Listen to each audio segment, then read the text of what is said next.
How's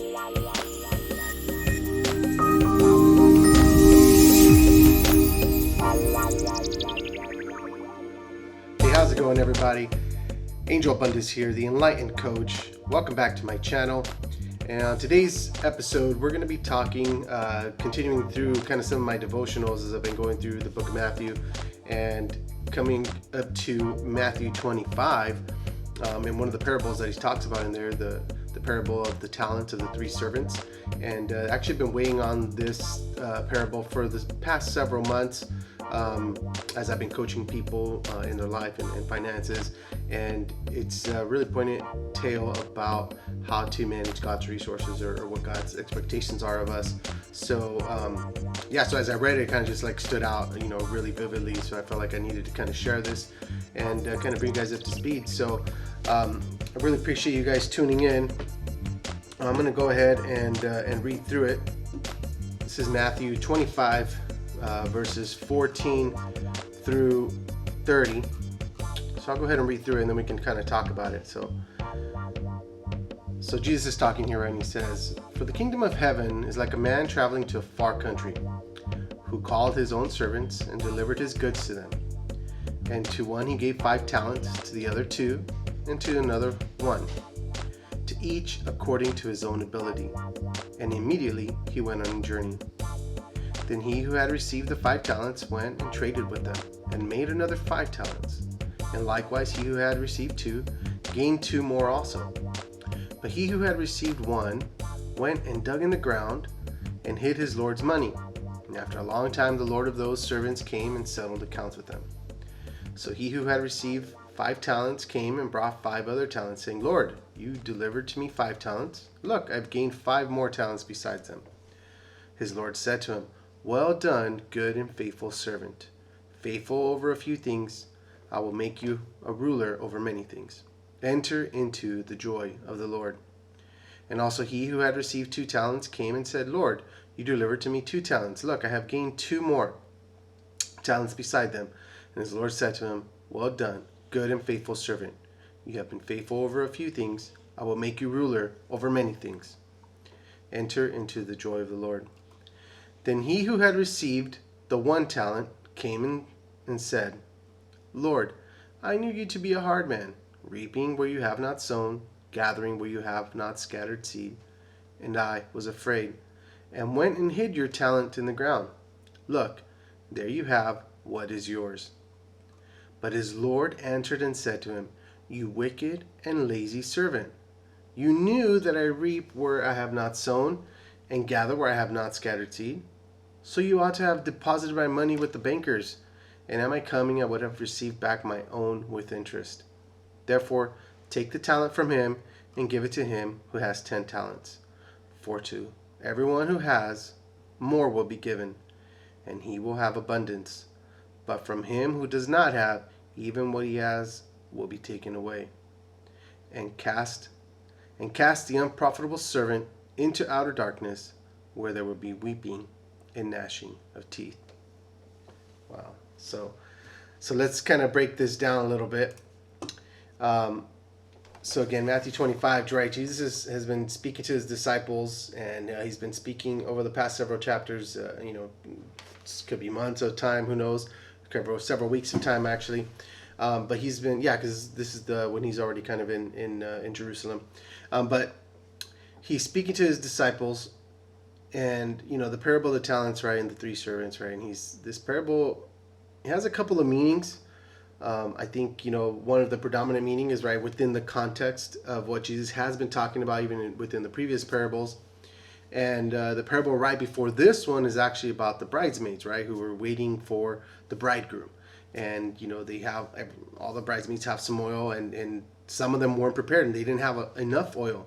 And so they're like, hey, they're telling the girls who have enough, they're like, hey, can you give us some? And they're like, no, then we're going to run out too. So those girls that didn't have a lot of oil ran out, and they went and got more oil. But when they came back, by the time they came back, the groom had already come and taken those bridesmaids that were ready. And so I think it's talking about being prepared for the coming of the Lord, right? And in the previous chapters, also in chapter 22, one of the last videos that I did, right, the parable of the great feast, where he calls people to this wedding feast for his son's wedding, and calls his friends and his family or whatever, and none of them want to come, right? And so he gets upset, and he's like, fine, just go invite anybody, right? Invite strangers.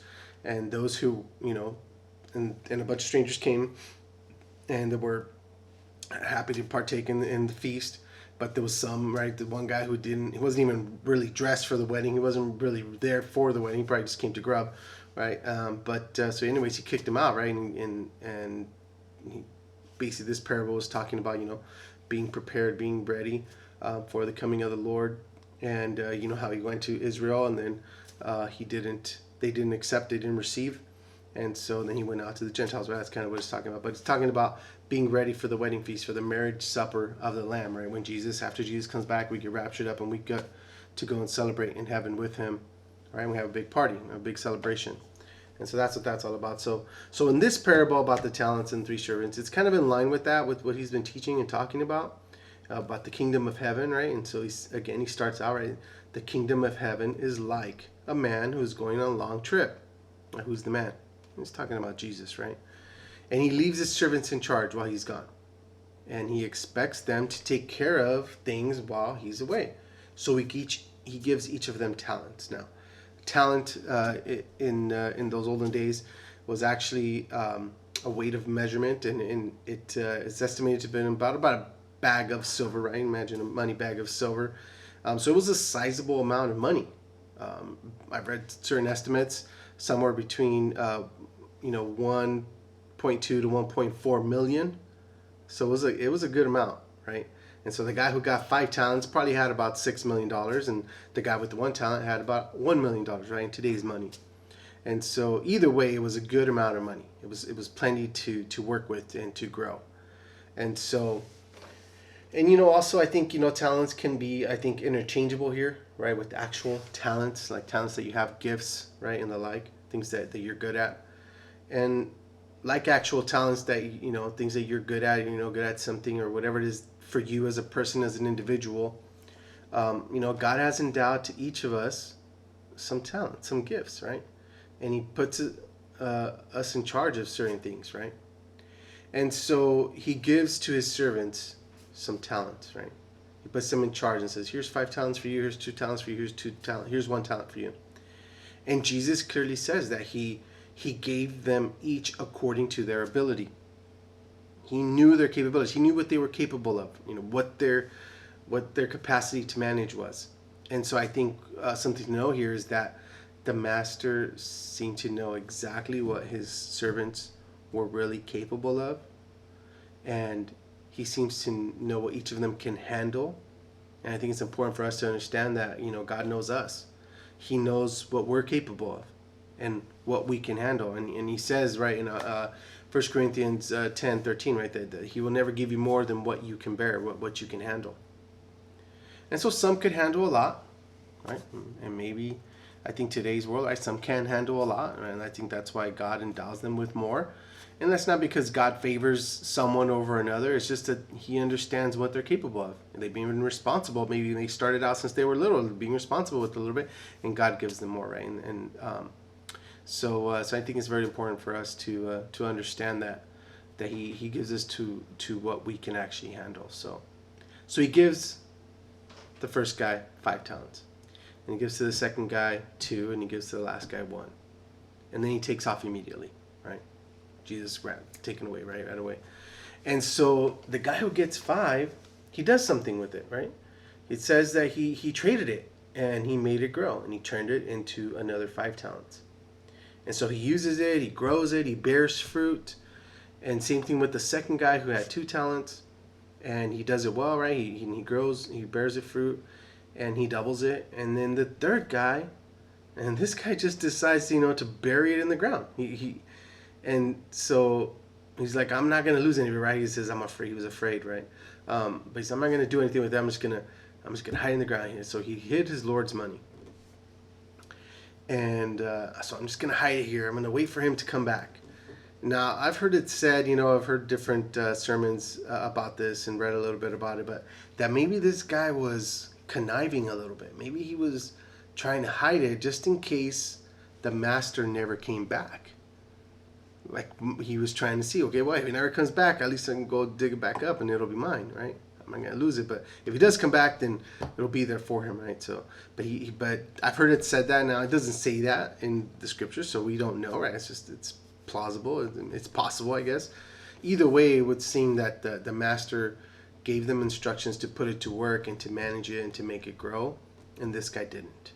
He didn't do that. He just kept it and hid it into the ground, right? And then it says, after a long time, the Lord of the servants came back to settle accounts with them. And so again, it was implied that they were to do something with it, and they were to then give an account. What did they do with what God had, what the master had entrusted to them, right? What they had done with the money and the resources that he left them. And I think it's important to know here that it wasn't theirs. They were just managing it, right? As they were managing it, and it was clear that it wasn't theirs, but he put it in their hands for them to do. And I think for us, we need to make sure that we're very clear that the gifts, the talents, the treasures, the resources, whatever it is that God has given to us, right? It all belongs to the Lord. And we're just stewards. So what are you doing with the resources that God has given you? What are you doing with the gifts, the talents, like those things that you're good at? Maybe you're a musician, maybe you're a good writer, maybe you're an artist of some type, maybe just a good employee. And you have a job and you have income, and whatever that is, right? What are you doing with those things? What are you doing with the spiritual gifts that God has given you? The knowledge of the truth that you have. So that's a very, very sobering thought, especially when you read the rest of that, as we're going to get into right now, of what happens when you don't use it, when you're not bearing fruit. So we have to keep that in mind for ourselves, right? And so he goes to the guy with the 5, right? And he says, what did you do with it, right? And so the guy says, well, master, I doubled it, right? And then the master says, well done, good and faithful servant. Faithful over a few things, I will make you ruler over many things. And then he says, enter into the joy of the Lord. So good job. You were faithful. Now I want you to come party with me. I'm going to put you in charge of a lot of other things, right? I want you to have joy, the joy of the Lord. And this is, again, speaking about the kingdom of heaven and the end, and how we're going to account for the things that we've done in our time on this earth. This is also a gift that God's given us, the time that we have on this earth. And so what have you done with it? And so I think it's very clear what Jesus is talking about here, that we're going to have to give an account. And then if you've been faithful, then you can get to have more. God will give you more, right?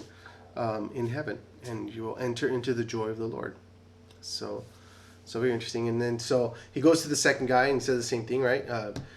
What did you do? He said, hey, I doubled it. And the master says, well done, good and faithful servant. You have been faithful in the little things, and I will make you ruler over many things. Come, enter into the joy of the Lord. And he goes to the last guy, the guy that he gave 1 talent to. He says, well, master, I know that you're kind of a hard man. You're kind of stingy. And I know that you harvest where you didn't plant, and you gathered where you have not scattered seed. And basically, you're kind of miserly. Maybe you're like a tightwad. You're kind of tough. So because you're a tough master, I didn't want to lose any of your money, right? I was afraid, right?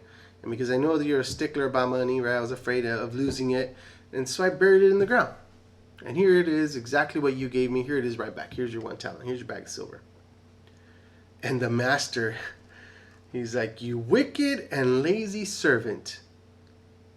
He's like, dude, you knew I was tough. You knew I harvested where I didn't plant. You knew I gathered where I didn't scatter seed. Why didn't you just, you just stuck it in the ground, right? Why didn't you do anything with it? Why didn't you at least give it to the bankers, right? Why don't you stick it in the bank and at least earn a little bit of interest? Because we know banks don't pay a lot of interest. So he's like scolding him. Like, dude, you wicked and lazy servant. Why didn't you at least try to grow it? Do something. Do the bare minimum, right? Grow it a little bit. Bear a little bit of fruit. And then so he says, take away this guy's talent. Take away this guy's bag of silver. And give it to the guy with 10. And the master says, for to everyone who has, more will be given, and he will have abundance. But from him who does not have, even what he has will be taken away. And then this next part is the scary part. Because man, this guy is tough, right? This master is tough. This Lord is tough. And he says, all right, Jesus goes on and he says, the master says, take the unprofitable servant and get him out of here. Kick him out of here and put him in outer darkness where there's going to be weeping and gnashing of teeth. And Jesus uses that phrase again, right? The weeping and gnashing of teeth. And Jesus has been using this across multiple parables, that phrase, weeping and gnashing of teeth. And he says that, in some of the other parables, right, whenever he's saying that, it's when people have not really been faithful, right, or fruitful with what God has given them. And he's talking about these parables, right? And he's comparing this to the kingdom of God, right? What's going to happen at the end, right? And this is what Jesus is talking about. This is what he's saying the kingdom of God is like. So this is how God sees things. If you're not going to produce the fruit, if you're going to be booted out, right? And John, 15:5, he says, right, I'm the vine, you're the vine branches, and you have to produce fruit. And if what good is a vine that doesn't produce fruit, except to be cut off and thrown into the fire? So man, that's kind of convicting. You're like, all right, I gotta get on it. I gotta be doing this. Hence why I'm doing these videos, right? For myself, because I feel like I need to be doing this. This is my calling, my purpose, my passion of what I want to do is to help people, help them grow in their faith and be thriving, and whatever that is for you. Maybe it's not this. Maybe it's just being faithful in the little resources that God has given you, that income that you have. But anyway, so Jesus is talking about it, right? And he's comparing this to the kingdom of heaven. And he says, if you're not going to produce the fruit, you're going to get booted out. You're going to be kicked into outer darkness where there's going to be weeping and gnashing of teeth, right? So when we get to heaven, right, we're all going to have to give an accounting, right? And if you're not producing fruit, you're not going to be happy with the result. You're not going to be happy in eternity because of where you're going. And where you're going, there's going to be weeping and gnashing of teeth. And man, that's a very sobering thought, right? If you're not going to produce fruit, God is not interested in dealing with you. Wow, right? So again, a little scary thought there. So that's it. That's the parable right now. I think in a spiritual sense, I think that God is trying to tell us here that we need to be faithful. We need to be fruitful. We need to bear fruit. In a spiritual sense. In the spiritual sense, like of salvation, right, that we have. How are we using the gift of truth and of knowledge that we have? How are we using it to grow the kingdom? How are we using it to talk and teach others about the kingdom of God and about faith and Christ? And yeah, we're bearing fruit, right? And we need to be teaching others and helping others reach that truth and that knowledge of Christ. And so I think it's a very pointed tale about what our responsibilities are as believers. And, God has commissioned us, right? The Great Commission, right? He's called us to go and spread the gospel. At the very least, tell someone about Jesus. I mean, he's not telling you to go be a preacher or go be an evangelist, but we're all called to reach out and tell others about Christ, right? You can't keep that gift to yourself. You have to let it grow. You have to mature as a believer and share your faith. So I challenge you with that. And so he has commissioned all of us to go out and tell others about Christ, to tell the truth about, how they're living, and that we need to teach the truth. And it's important for us to understand that. And, it's a wake-up call for us too, to know that God is going to be asking for an account. He will require an accounting of what we have done with the gifts that he's given us individually. And it's going to be up to us to let him know, We're going to have to come and explain to him what we did and with what he gave us and how we managed what he gave us. And we're going to be either be told, well done, good and faithful servant, you've been faithful in the little, come into my kingdom and have more. Or we're going to have to be told, you wicked and lazy servant, away from me, I never knew you. Right? You didn't do anything with what I gave you.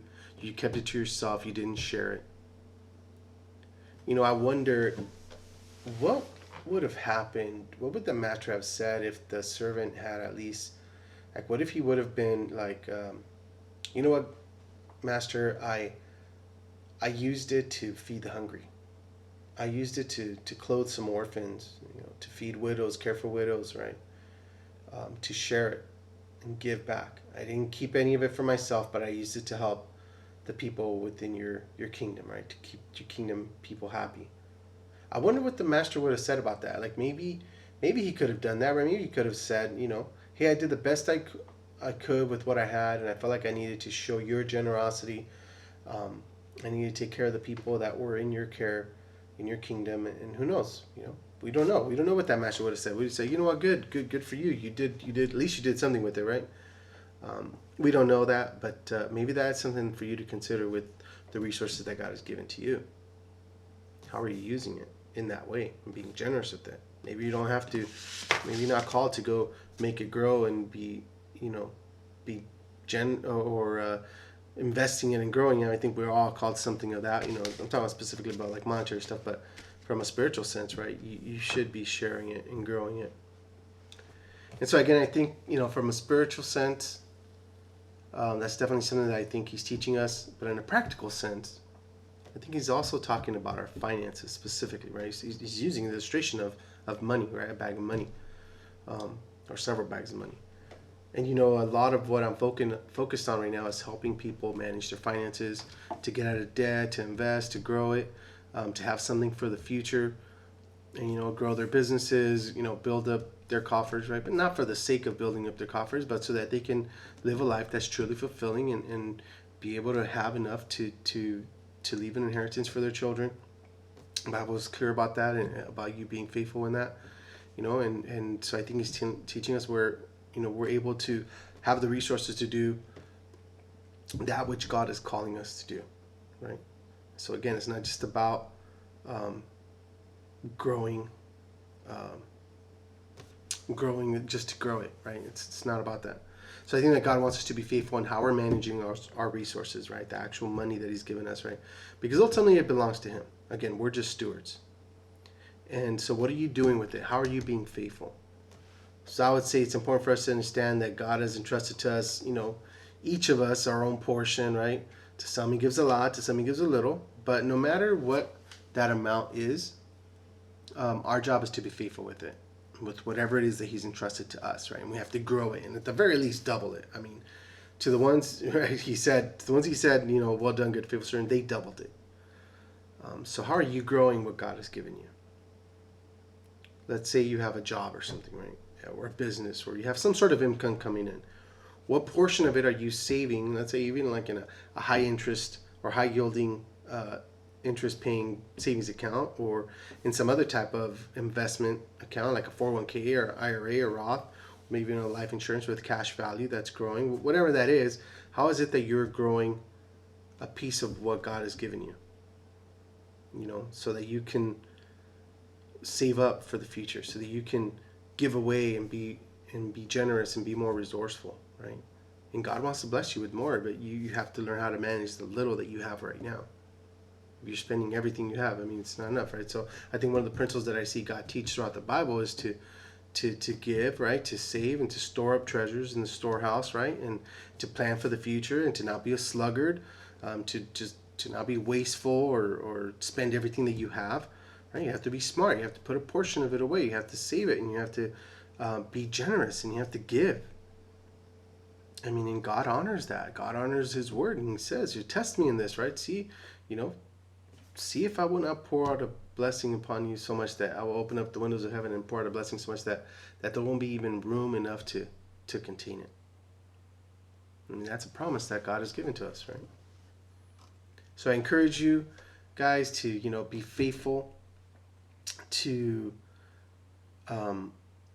be faithful in those resources that God has given to each and every one of us, right? To plan, to prepare for the future, to be mindful of today and what you have going on, but to do something with the little that God has given you, and think about how you can make it grow.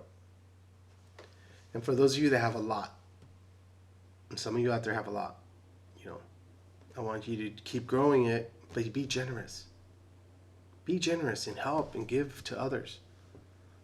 Don't be afraid to give and maybe support, someone who's coming up, like maybe a younger brother or sister in the Lord, right? Someone who's proven to be faithful themselves, and they're trying and they're working and they're maybe trying to get ahead. Maybe you can help them in some way. Come in behind them and help them, support them in some way, shape, or form. Don't just hoard it. Don't just hoard God's resources, right? Be wise with it, right? Be fruitful, but don't hoard it for yourself. Don't save it just for the sake of accumulating in a massive, just ludicrous amounts of wealth. I don't think that that's biblical. That's just not what we should be doing, right? I think think about it. None of it's going with you. You're not going to take any of it with you when you leave this planet, when you leave this earth. So you have to be wise, right? You have to be discerning about where you're putting those resources that God has given to you, right? You have to be a good manager. You have to be spreading it out. You have to be dispersing it out. And make sure your family's taken care of, right? Make sure you have enough so that your kids have some sort of inheritance, and that you're teaching them how to manage those resources the right way, so that when you do leave, right, you can leave an inheritance, and they're going to manage it wisely, and they're not going to squander it. But once you know that, hey, it's enough, I have enough for them to take care of them, or my kids, my grandkids, or whatever that is, then I think at that point, if you know that you have more than enough, right? Go look for ways to be generous with it. I think if you start to be smart and give it and help expand the kingdom and use it to grow God's kingdom, and wherever the word is being preached, or where you're seeing fruit, ministries or whatever that is that God's calling you to, I bet you that God was willing to bless you with more, because you're being faithful with it and you're being fruitful, and He's going to give you more. You can never outgive God. So I encourage you all to be smart with the resources that God has given you, and the times, the talents, the treasures, the resources, those gifts, whatever God has endowed to you, right? Not just monetary. I'm talking about those specific gifts that God has given you, spiritual gifts even.